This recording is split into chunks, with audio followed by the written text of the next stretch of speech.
You know as much as I do. Something has occurred in our past that they don't want us to understand. But the fingerprints of this forbidden story are everywhere. We know that, in our ancient past, an extraterrestrial race descended from outer space to Earth. Here they lived, explored, ruled, and created modern humans. But can we find something concrete about this? Or are we condemned to be dismissed as conspiracy theorists and sensationalists without proof or trace? Well, there are traces. And, in this video, we are going down that path. Lights hum, stainless shadows spill across a chamber that looks less like a temple and more like a theater of precision. Yahweh Elohim stands over the first human, the atom, and a vapor curls from a chalice of clear liquid. Lids grow heavy, muscles release. The body slumps into a dreamless tardama, a deep, engineered sleep. Gloves touch the flank. Instruments slide to a measured rhythm. From the side structure, what the Hebrew calls the cella, a sliver of living architecture is taken, archived, and then built into another form. Not conjured, built. Tissue becomes template. Template becomes a woman. The monitors steady. The doors seal. Two silhouettes step back from the table as the new figure draws her first breath. I know it may sound crazy, but when reading the original scripture from the Hebrew Bible, it's exactly this that appears to be happening. And this is why we're here. Eden is treated here not as a painted grove, but as terrain with a job. In the Sumerian lexicon, Eden names the open plain, the steppe. So the word itself invites a geographical reading before any theology is laid upon it. Once the lens shifts from myth to ground, the question becomes practical. Where would a high-control installation have been built in the ancient Near East? The answer emerges by applying the same criteria any ancient technocrat would have used. Secure and abundant sweet water, clay and bitumen for lining and sealing, access to rivers and sea, natural buffers and nested precincts for security, and place names or temple titles that telegraph water, purity, and enclosure. When those criteria are pressed against Mesopotamia, three nodes illuminate the map at once. Eridu as a water sanctum core, the drowned edge of the Persian Gulf as an environmental engine where several rivers meet, and Dilmun, Bahrain, as an offshore clean logistics annex. The three do not compete, they cooperate. Together they form the profile of a working complex.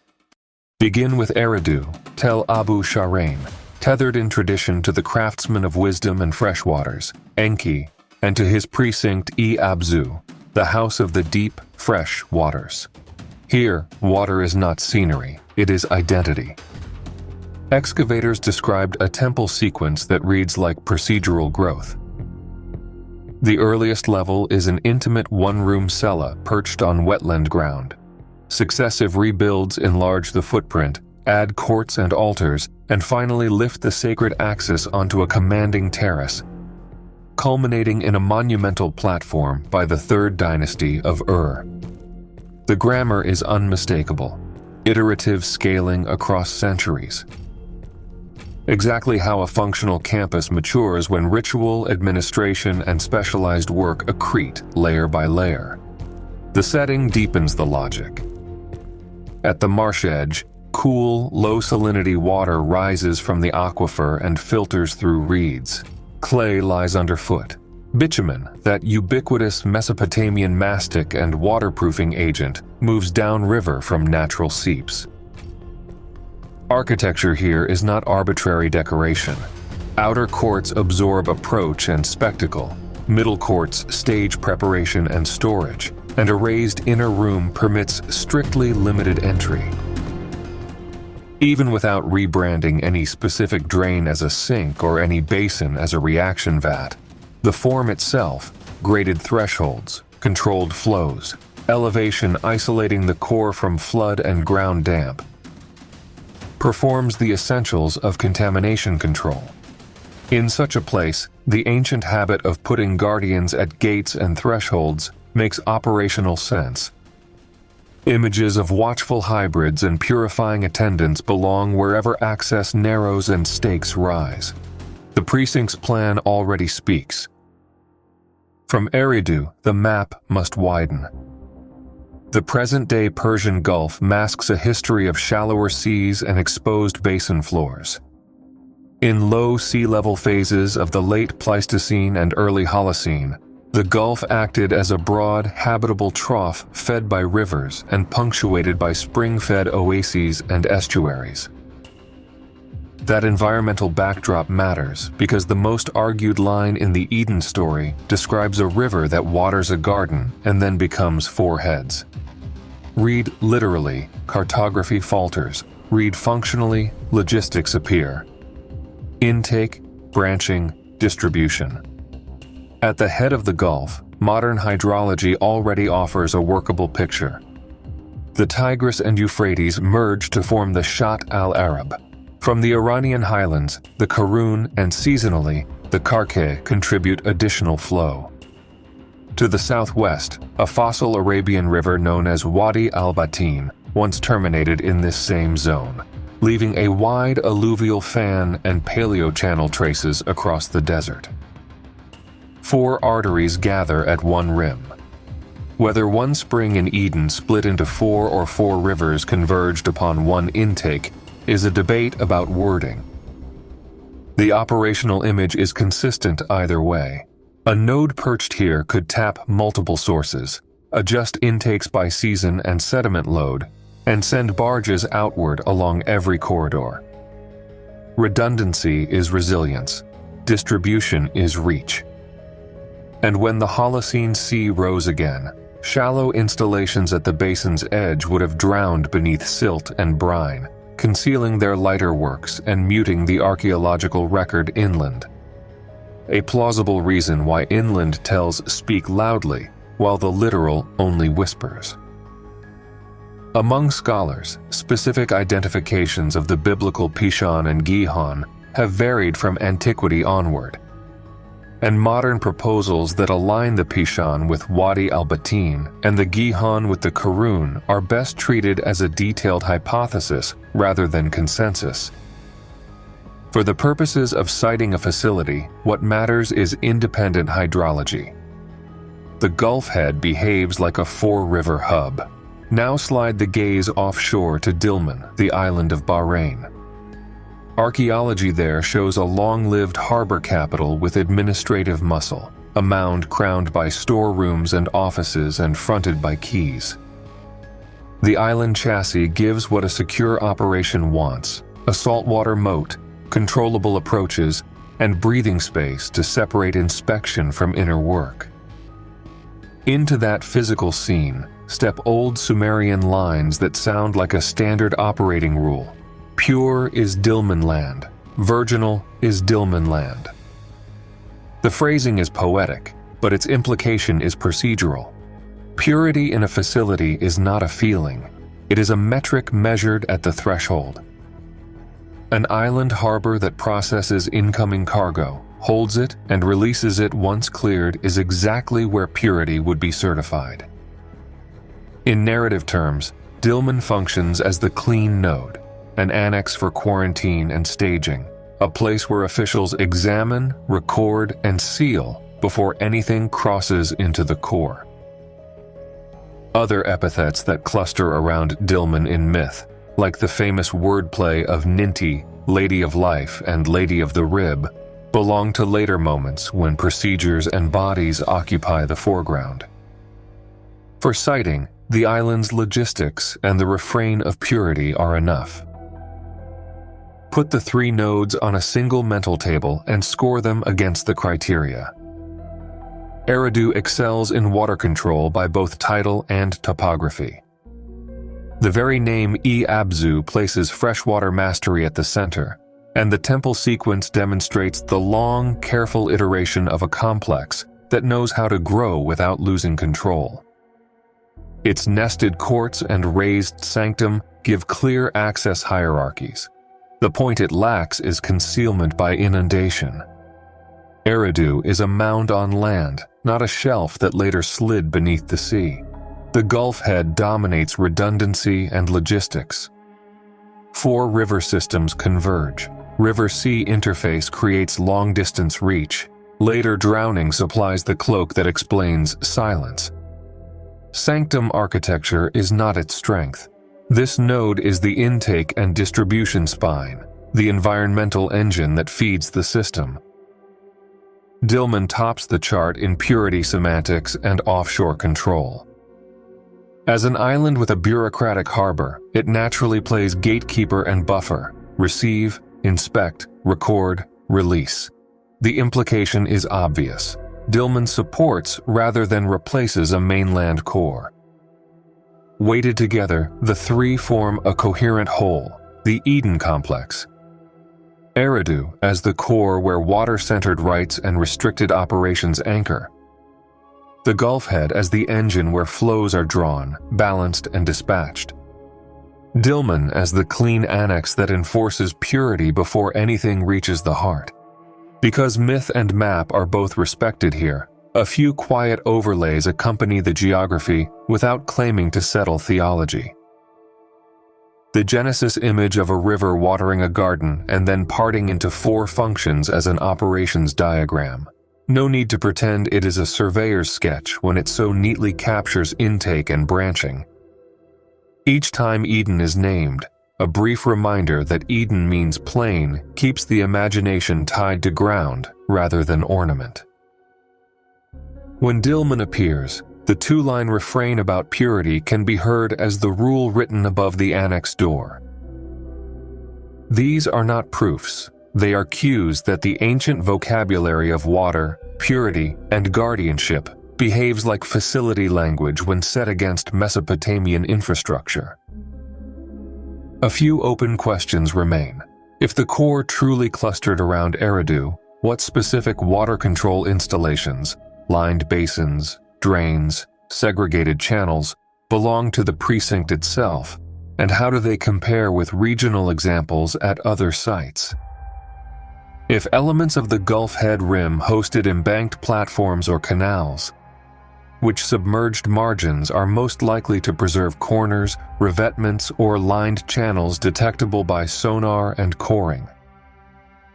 In the harbor layers of Dilmun, do ceilings, partition walls, and doorways patterned for inspection appear at scales consistent with quarantine logic, or do they match ordinary throughput alone?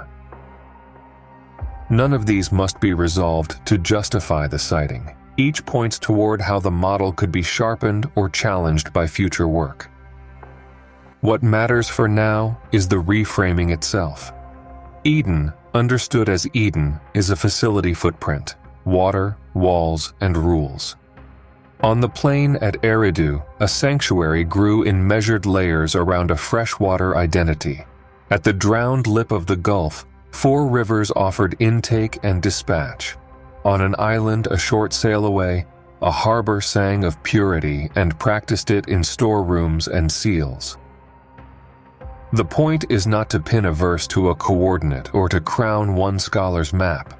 It is to offer a usable method. Wherever myths speak fluently about sweet water, restricted rooms, guarded thresholds, and purity, expect to find the bones of infrastructure.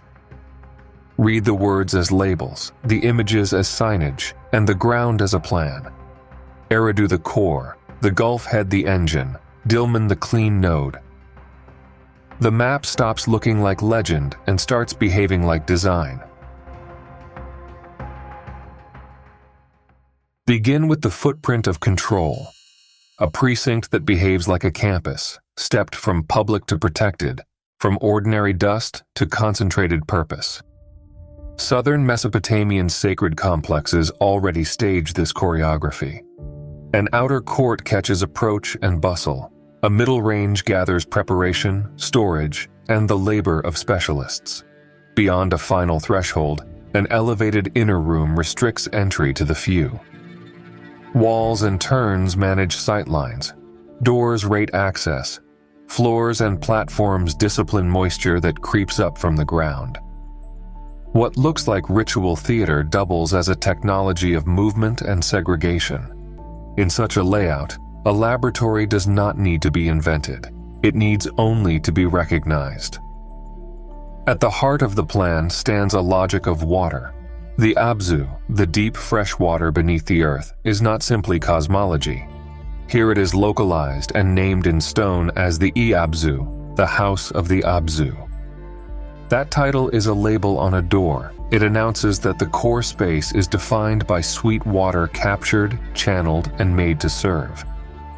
In practice, that means intake from springs or a high water table at the marsh edge. Reed-lined basins to let sediment fall and temperature cool.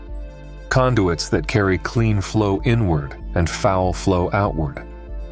Archaeology across the culture zone shows drains like vertebrae, ring drains encircling a building's feet, stacked ceramic sections joining to make long runs, and capped outlets routing waste into sump pits or lanes where sunlight and time can finish the purification that masonry began.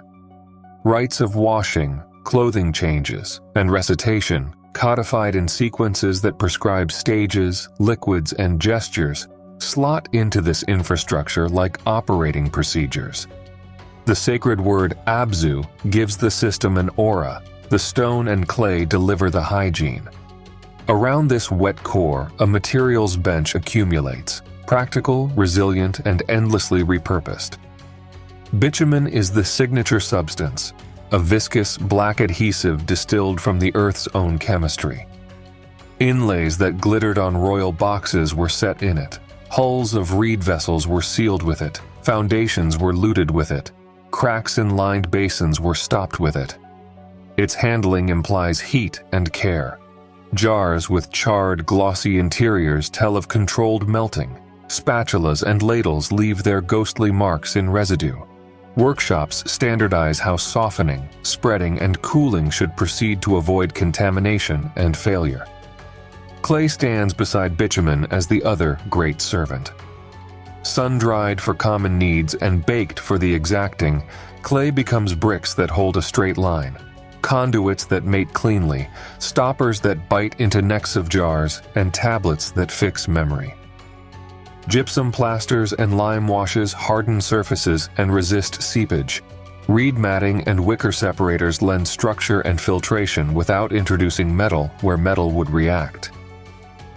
Copper tools appear not as ornaments, but as the workaday edge and scoop in every room where cutting, stirring, measuring, and prying occur. None of this is exotic. All of it is exactly what a wet lab culture, long before the phrase existed, would require to seal, to line, to contain, to channel, and to record. The campus plan, the outer approach, middle work, inner restricted, is therefore more than a map of sanctity. It is a sanitary gradient. The outer precinct tolerates dust and crowd. The middle precinct asks for order, swept surfaces, dedicated storage, covered drains, heat isolated in corners. The inner room is elevated deliberately, lifted on terrace or platform to distance it from ground moisture and flood. Steps and thresholds make the body slow down, walls funnel air and limit drafts.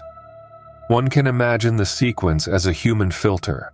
Those who pass inward change by degree, garments, tools, authority, until only the credentialed and necessary cross the final door.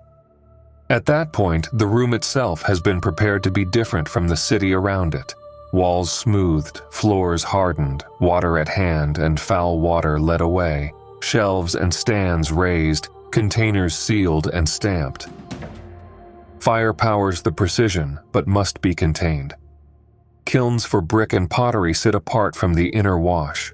Charcoal braziers and furnaces for metalwork or bitumen softening live in designated bays or in exterior courts where draft can be controlled and sparks cannot leap to reed or oil. There are hot jars that never enter the inner sanctum, only their cooled contents. There are tools that pass through with a sheen of new burnish or a film of ash wiped away. The principle is basic. The closer to the water core, the cooler the room. The closer to the gate, the hotter the work. Heat prepares materials. Water purifies and combines them. The core protects the result.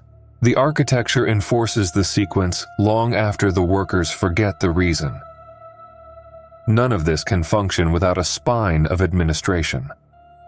Long before ink, clay tracked every intake, allocation, and return. Small tokens counted kinds and measures. Envelopes of clay bore seal impressions, whose designs identified office, person, and authority. When the envelope was broken, the tampering could not be disguised. When the cylinder seal rolled its scene across wet clay, identity and consent traveled with the object it secured.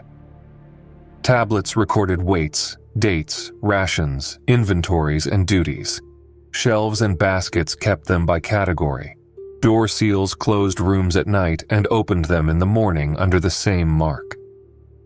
When temples acted as economies, with storehouses, work crews, clinics, and schools, the paperwork already in place for offerings and rations naturally extended to tools, substances, and spaces.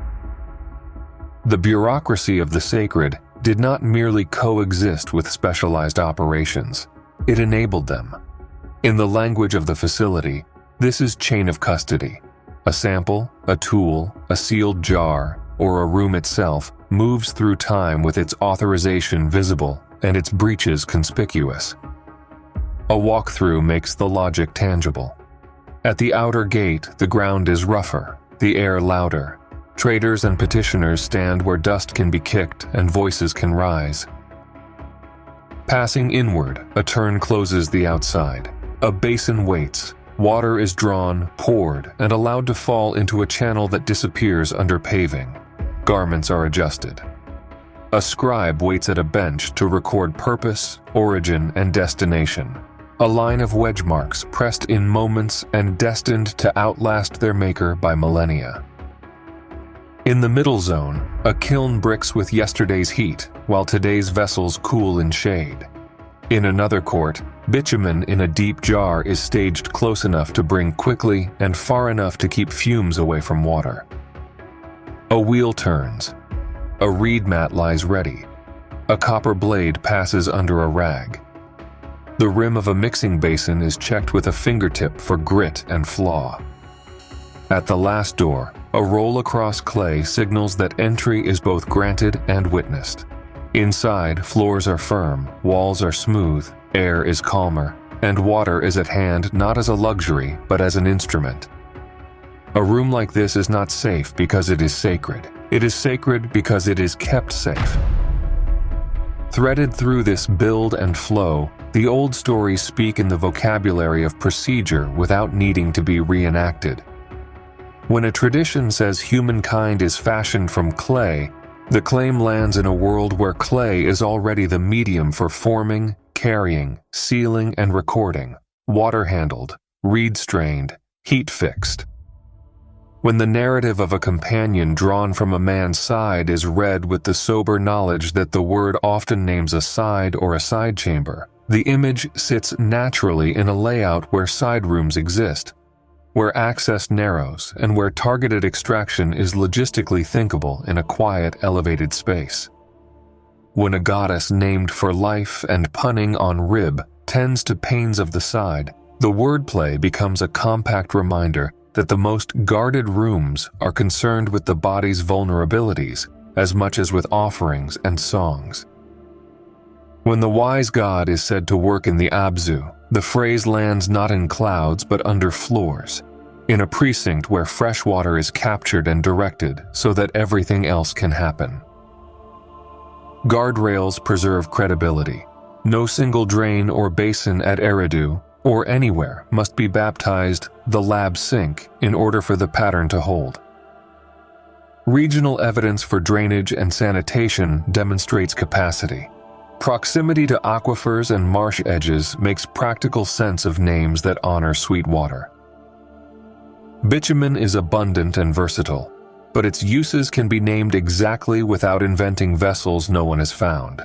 Binder for mosaics, sealant for hulls, mastic for joints, waterproof coat for floors and foundations, softened and poured in jars that still keep its gloss on their walls. Heat is the ally of materials and the enemy of the inner sanctum. Keep it near the gate. The debated word for side or rib remains debated. It functions here as a cue to stage certain procedures logically and discreetly, not as proof of any anatomical detail. The point is not to force every feature to fit a modern laboratory checklist like a stencil. The point is to show that the features already present, water capture and purification, graded thresholds and elevation, sealed containers and sealed doors, hot zones and cool cores, records that travel with things, compose a buildable blueprint for controlled work. Read in this light, the precinct becomes a design any serious operation would recognize. Water stands at the center as instrument and environment. Materials are chosen and prepared for containment and cleanliness. Architecture enforces a journey from unvetted to vetted, from open to restricted, from warm to cool. Fire is strong and kept at a distance. Its gifts arrive tamed. Paperwork, on clay and in seals, makes responsibility visible. Across the whole, culture supplies a language that justifies the rules and renders them memorable. Purity is sung as well as measured. Guardians are carved as well as posted. The deep water is a god as well as a well. With the site mapped, the build shows how it works, and from here, operations begin. Intake and quarantine, mixing and measuring, authorization and release, all moving along corridors that architecture and habit have already drawn. Entry begins at the threshold. The air cools as the exterior crowd thins, the path bending just enough to break the line of sight from the street. A gatekeeper reads faces and tokens with practiced calm. A recorder at a low bench notes origin, purpose, and quantity in quick wedges of wet clay. A purification attendant gestures toward the basin. Water falls over hands and forearms, and garments are adjusted or exchanged. What crosses this line does so cleaner than it arrived. The choreography repeats with anyone and anything that seeks the inner precinct. Long before the famous expulsion scene where cherubim and the flaming whirling sword mark a closed perimeter, the logic exists. Controlled approach, identity check, clearance, wash, and waiting. A garden entail becomes a checkpoint in practice. Inside the entry corridor, purification unfolds as a sequence, not a splash. Temporary reed structures partition stations along the way, the architecture of a ritual bathhouse doubling as a decontamination line. At one stop, sweet water is poured from a dedicated jar. At the next, a change of cloth removes dust and oil. Farther in, a formula is spoken that ties the act to order itself. The series has a cadence that regularizes behavior. First day, 7th day, 15th day. Intervals that divide time into windows for access, inspection, and release. The corridor does not merely clean bodies, it calibrates the pace of the place. Objects submit to a parallel discipline. A tool destined for inner use is not simply scrubbed, it is activated by a timed, stepwise rite whose language speaks of mouths opening and being washed, as if an instrument were a silent assistant sworn to service. Water is drawn at the proper hour under the proper sky. The vessel is rinsed and set apart. Words act as seals, fixing intention to matter. In this culture, where sacred and technical are neighbors, the commissioning of a statue and the sterilizing of an instrument are variations on one idea. The object will do its work only after it has passed through a script of purity. Beyond the corridor, the facility divides into specialties. In one court, the brewing wing smells of malt and steam. The hymn to Ninkasi reads like an ancient protocol. Mash is cooked, spread on reed mats to cool, then gathered into a collector vat. The liquid is filtered and set aside to clarify. Jars squat like patient instruments. A scribe marks quantities and dates. A steward lifts a stopper and tests the surface by sight. Across a lane, the perfumery works with another grammar: heating, condensing, filtering.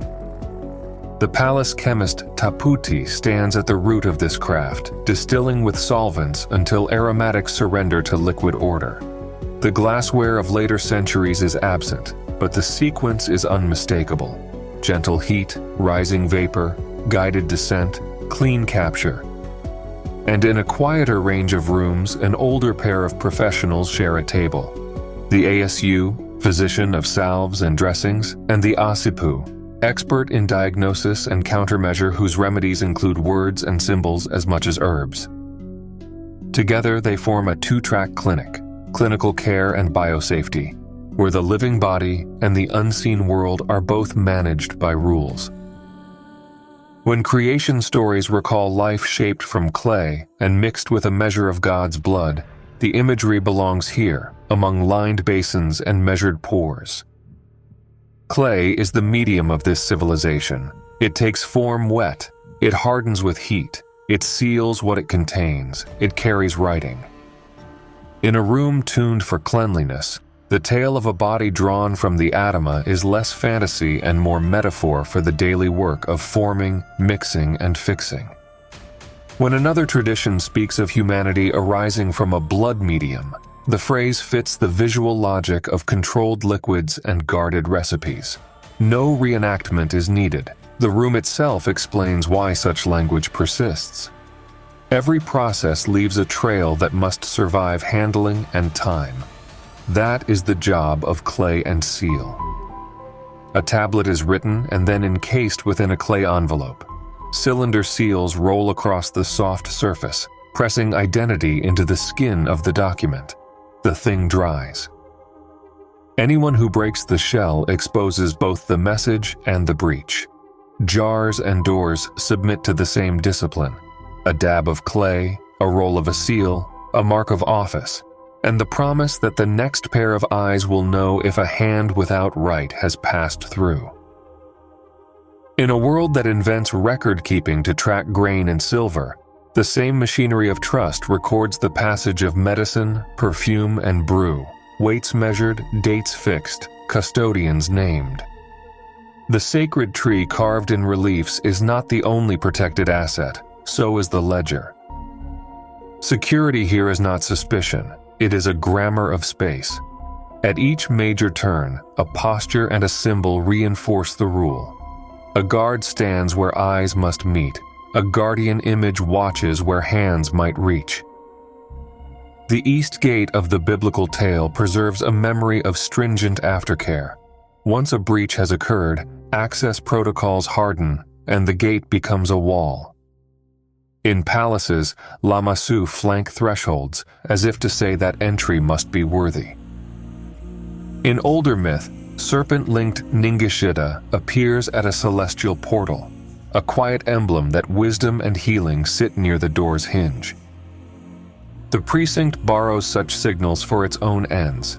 The passage inward means nothing unless the passage back out bears a seal, proving no one passed unseen. Precision depends on common measures. In the stores, a balance sits on a low table and pans breathe as weights are added and removed. The shekel and its sexagesimal family standardize dosage and ration. A long rod cut to a nippur cubit stands ready for inspections of length and volume.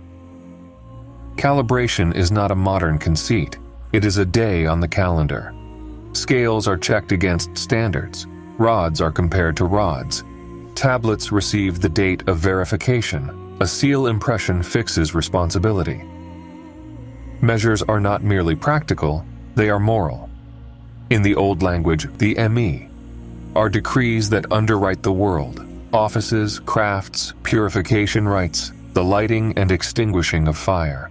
When measures are kept, the building keeps its promise. Time itself is a tool on the bench. The night is divided into watches, each with the length the stars decree for the season. A board on the wall marks shifts and tasks. Notes on rising and setting constellations predict the better hours for procedures that demand quiet or cool. A lunisolar calendar ties ritual and work to the same sky, and intercalation picks up dropped days to keep months near their moorings. Purification days, the 1st, the 7th, the 15th, break the steady march into pulses of readiness. Not everything can be done at any time. The facility knows this and moves with its heavens.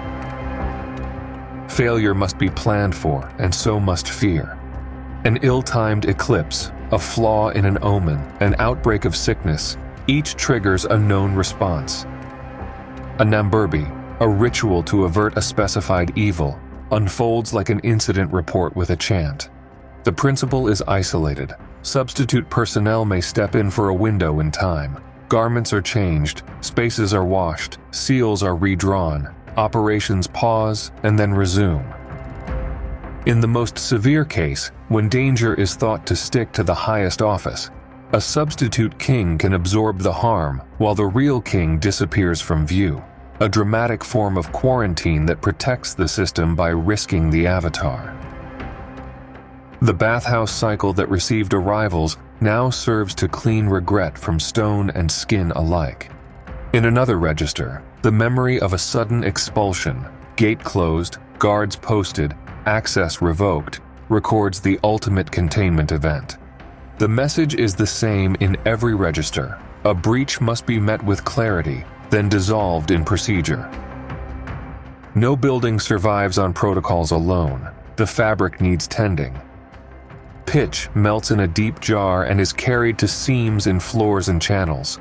A reed boat receives a new coat before it enters the service canal. A cracked stopper is switched for a better one cut to fit the jar's throat. Drains are swept of silt.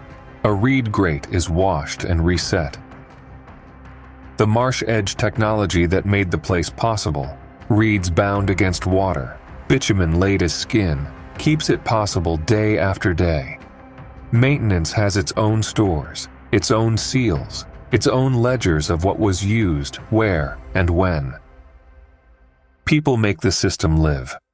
The Asu knows the taste of copper salts and the smell of wound dressings and keeps a box of ointments close to hand. The Asipu reads the balance of signs and prescribes actions that set order back on its rails.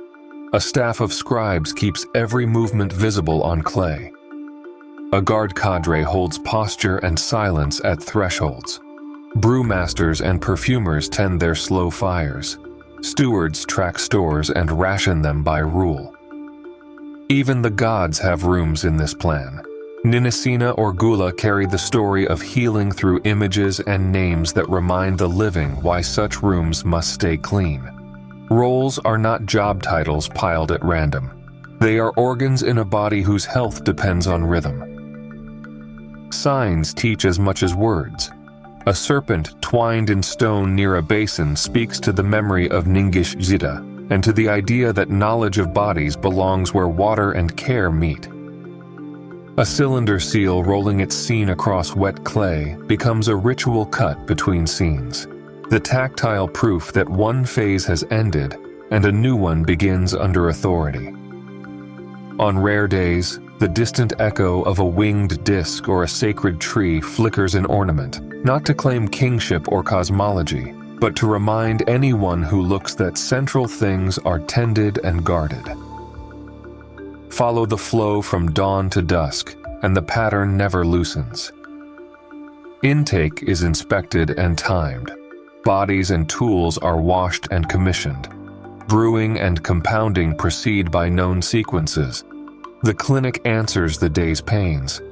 Tablet after tablet is sealed, stacked, and archived. Weights are checked. Shifts turn with the stars. A sign in the sky or a sign in a corridor can halt the machine and send it through a cleansing loop before it starts again. What a garden promises in story, a place where life is made and tended, this facility performs on stone. And if its master once stood in the é-abzu and said that arts and crafts were brought into service there, the building that remains honors that claim in every drain, every threshold, every seal. Begin with the labels on the door. In the Sumerian vocabulary, Eden does not promise orchards, it names the open plain, the reach of ground where settlement meets wind. That one word repositions Eden from fable to geography and turns attention from allegory to signage. The same lexicon places a second label at the heart of the precinct: é-abzu, the house of the deep freshwater, the wet core of Eridu, where Enki's domain is localized. These are not ornaments, they are functional tags. And a third label moves not on walls, but in lists. Those enumerations of offices, crafts, rights, and powers that read like a civilization's binder of procedures. Kingship, the craft of the scribe, holy purification rites, the kindling and the extinguishing of fire.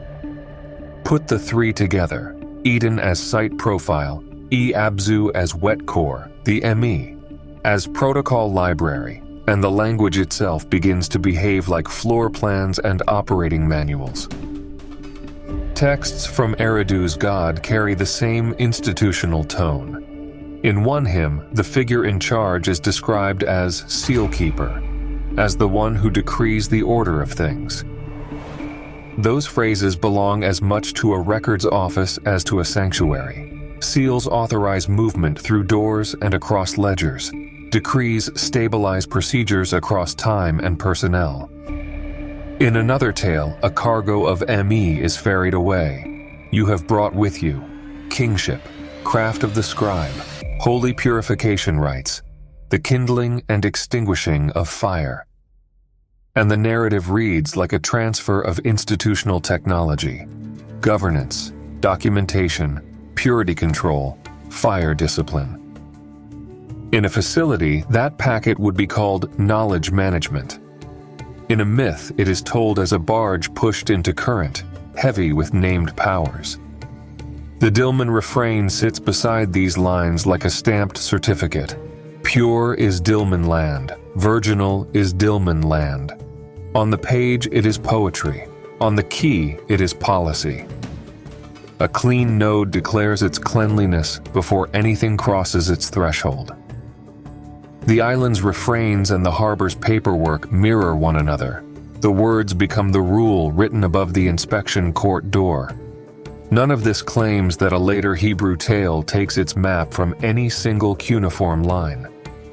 The point is repeated motifs that behave operationally, water named and tamed at the core, purity sung and enforced at the periphery, decrees and seals binding the whole in predictable order. Images extend the signage where words leave off. Across Assyrian palace walls, a sacred tree rises, stylized and steady, flanked by winged figures with a bucket and a cone held as if to sprinkle the space with a measured touch. Museum notes often describe a tree possibly symbolizing life and figures performing purification. Read as facility language, the scene resolves into a protocol photograph, a central asset maintained under a standard regimen, attendants performing a repeatable action to keep the core within specification. Above or beside the tree, a winged disc may carry a deity who extends a ring, the token of authorization. The composition telescopes a chain of command: asset, maintenance, authorization. It is the same grammar already present in clay. The asset enclosed within a tablet envelope, the maintenance log etched in wedge strokes, the authorization rolled across the surface in a cylinder seal's seam. Miniature versions of this grammar live on the seals themselves. Cylinder seals, hung at the wrist or kept in a case, press identity into clay: ownership, office, right of entry. Some show trees flanked by figures or animals, the central motif framed by guardianship. Others parade titles that declare who may pass and who may not. A sealed jar neck or a sealed door becomes a locked instruction: do not enter. If you do, break the clay and announce the breach. When a hand rolls such a seal across the soft skin of a tablet, a tamper-evident protocol is in motion. The image is not mere art, it is a working badge that bridges iconography and access control. Gate scenes in myth support the same logic. In the Oedipus story, two named figures, Dumuzi and Ningishida, stand at the gate of heaven, question the entrant, grant passage or refuse it. Here are the elements of a checkpoint: guardians with the right to interrogate, a threshold that cannot be crossed by presumption, a clearance that hinges on answers and authority. In carved stone, Ningishida's emblem often coils in serpentine form over libation vases and reliefs. A lineage of serpent as wisdom and serpent as healing gathers around the name. Read against the precinct, those associations gravitate toward rooms concerned with bodies and remedies, where knowledge is guarded and cleanliness is policed.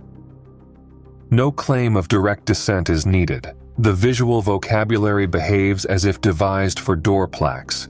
Knowledge within, guarded access, purification required. The administrative layer gives the images their teeth.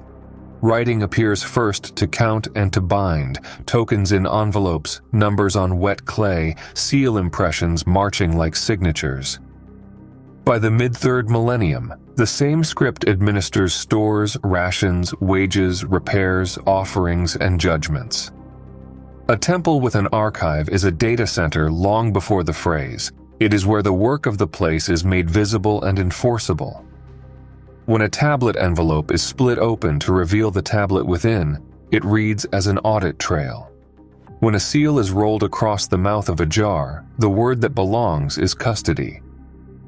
When a scribe notes kindling and extinguishing fire, the line belongs both to ritual and to process safety, the doctrine that flames obey schedules and that heat lives in designated zones.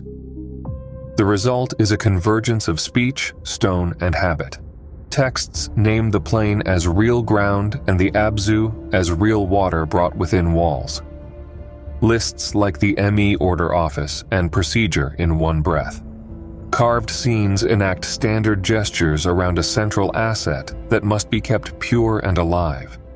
Seals deploy both picture and line to declare authority and to warn against unauthorized hands. Gate tales rehearse the logic of questioning, clearance, and refusal. The whole ensemble acts like a visual verbal operating system for a controlled environment.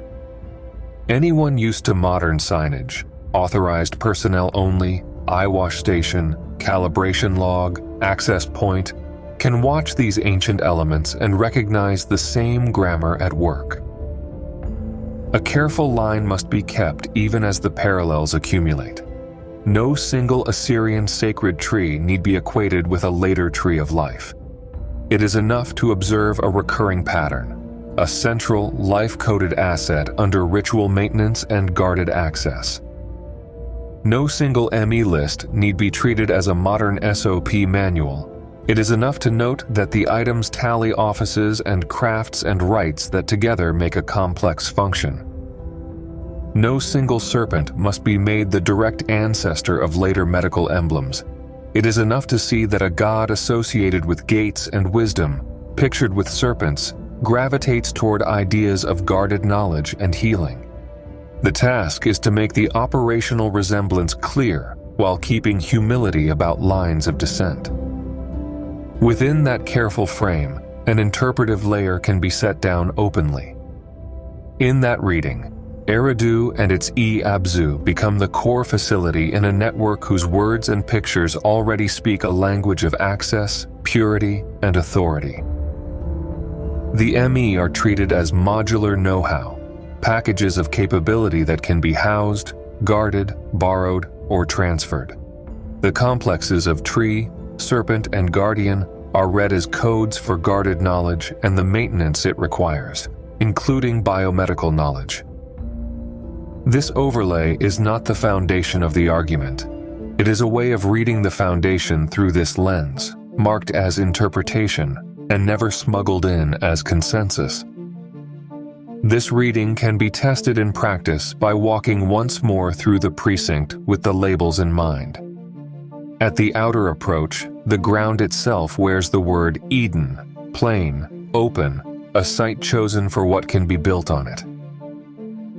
Closer in, the title é-abzu hangs like a placard over the inner range, telling anyone who reads that freshwater, sweet and controlled, is the instrument beneath the stone.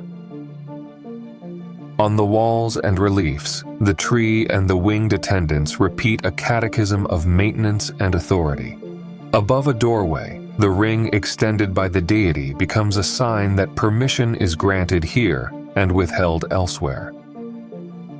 On the bench, tablets and their envelopes stack into a small cliff of clay, each face pressed with a scene that binds a person to a thing and a date to an act.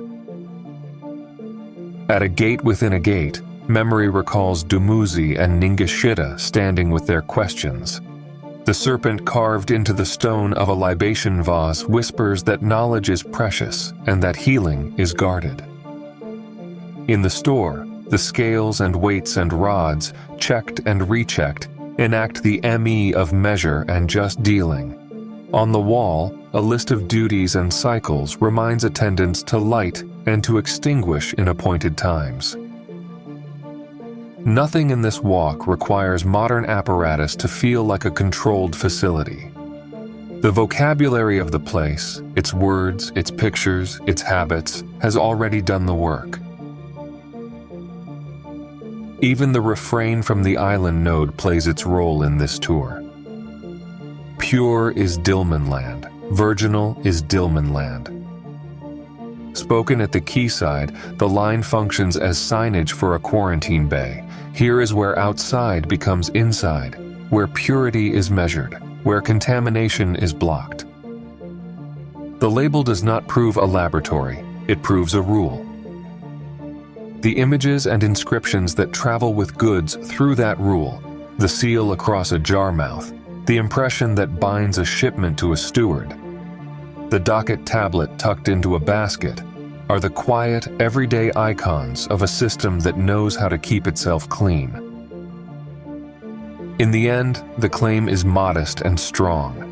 Ancient Sumerian words and Mesopotamian images already behave like the placards and icons of a controlled environment. Edin identifies ground fit for building. É-abzu marks a freshwater core.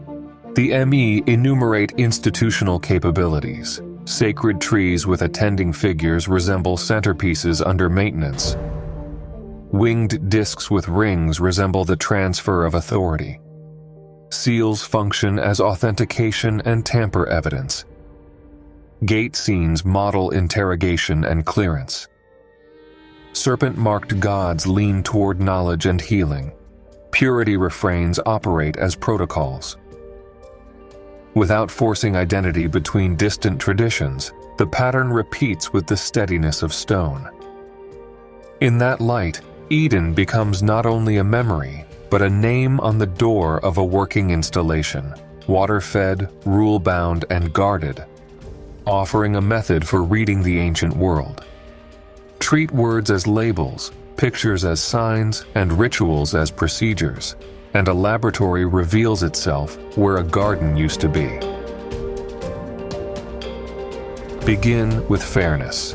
The story of Edin enters the record as theology before it is ever treated as geography.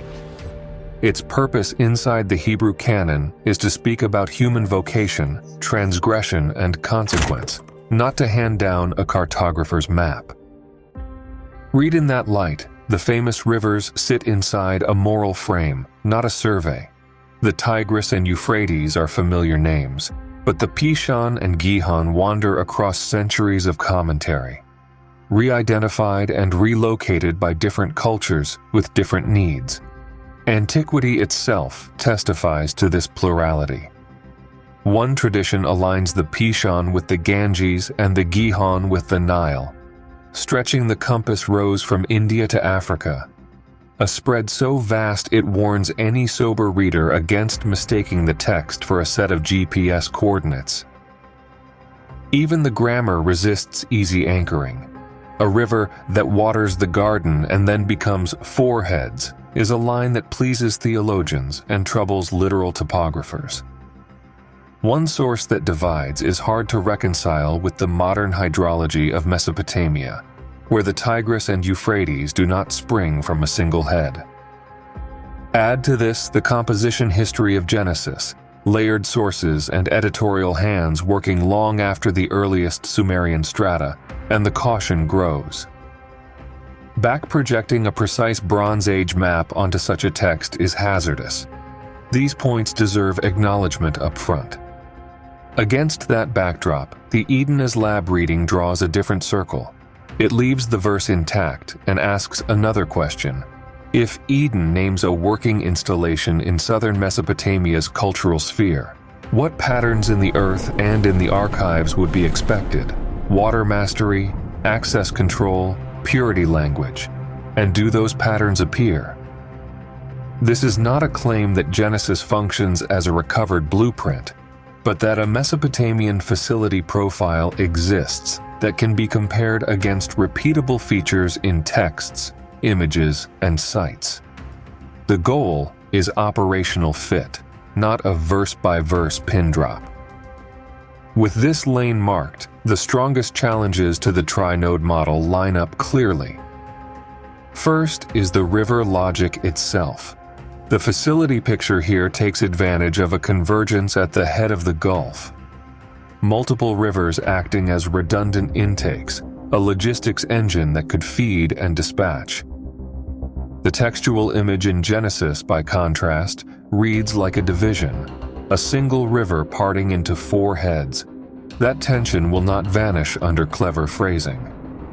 The proper response is to decouple the model from literal cartography. Read 1 river, 4 heads, as a metaphor of intake and branching that happens to match the operational behavior of a 4-river hub, without claiming that the grammar describes that hub directly. Second is the status of specific identifications.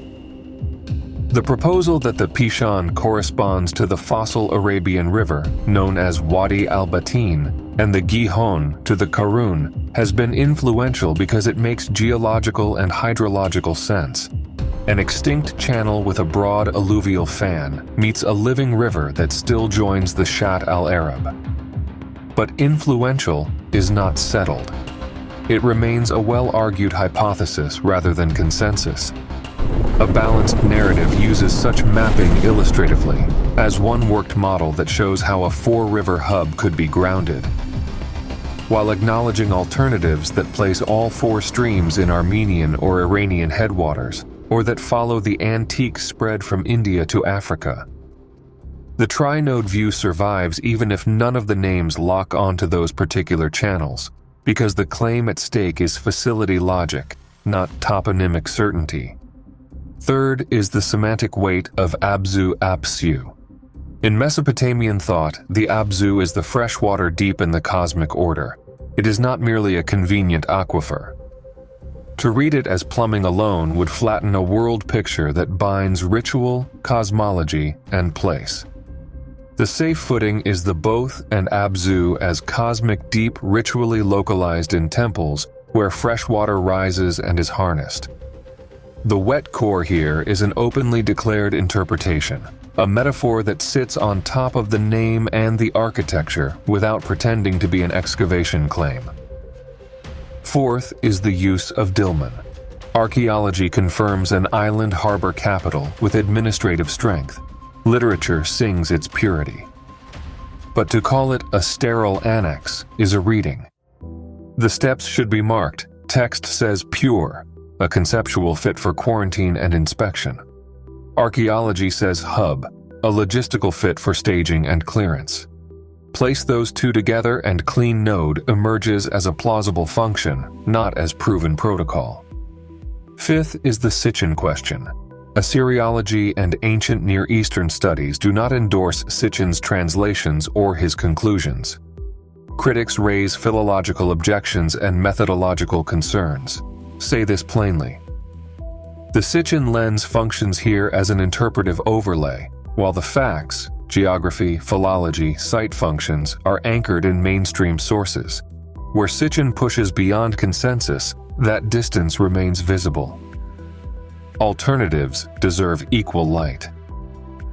One widely circulated model places Eden at the head of the Persian Gulf, with Pishon as Wadi al-Batin and Gihon as the Karun, arguing that a now submerged landscape once hosted the confluence hinted at in Genesis. The appeal is practical. It ties the verse to observable hydrology and paleochannels, and satellite imagery assists. Another family of models relocates the scene to highland headwaters in Armenia or Iran, mapping Pishon and Gihon to regional rivers like the Araxes or Uijun, so that all four heads sit in one mountainous zone. The appeal is textual symmetry, one region, four sources, even if the fit with Mesopotamian cultural context loosens. Antique and medieval identifications that run from the Ganges to the Nile testify less to geography than to the ambition to fold the known world into sacred narrative. And finally, there is the symbolic temple reading, Eden as primordial sanctuary, a mythic sacred space with priestly architecture, not intended to be mapped at all. Each model has its gravity. An operations first approach stands alongside them, asking a different question. What would a real ancient lab-like installation need? And can those needs be recognized in the Mesopotamian record? Clarity about evidence versus interpretation protects trust. Evidence includes what can be documented without controversy. The Sumerian Edin means plain, steppe, or open country, allowing Eden to be treated as a site profile. Qalat al-Bahrain is an ancient harbor capital with administrative layers. The Gulf Oasis concept, the Gulf Basin as a habitable trough during lower sea levels, has peer-reviewed support. é-abzu is the freshwater deep in Mesopotamian cosmology, ritually associated with temple space.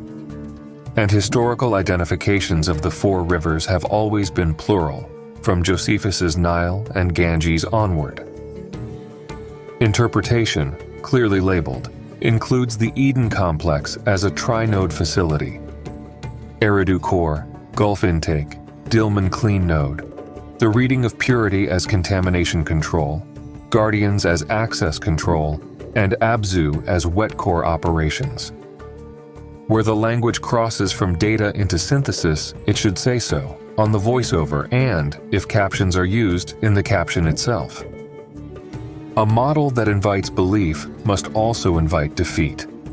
Falsifiability makes the difference between a story that cannot be touched and one that can be tested.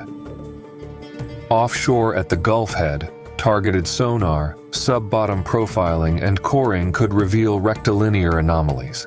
Platform corners, revetments, canalized edges, consistent with human construction, and datable late Holocene sediments with cultural inclusions.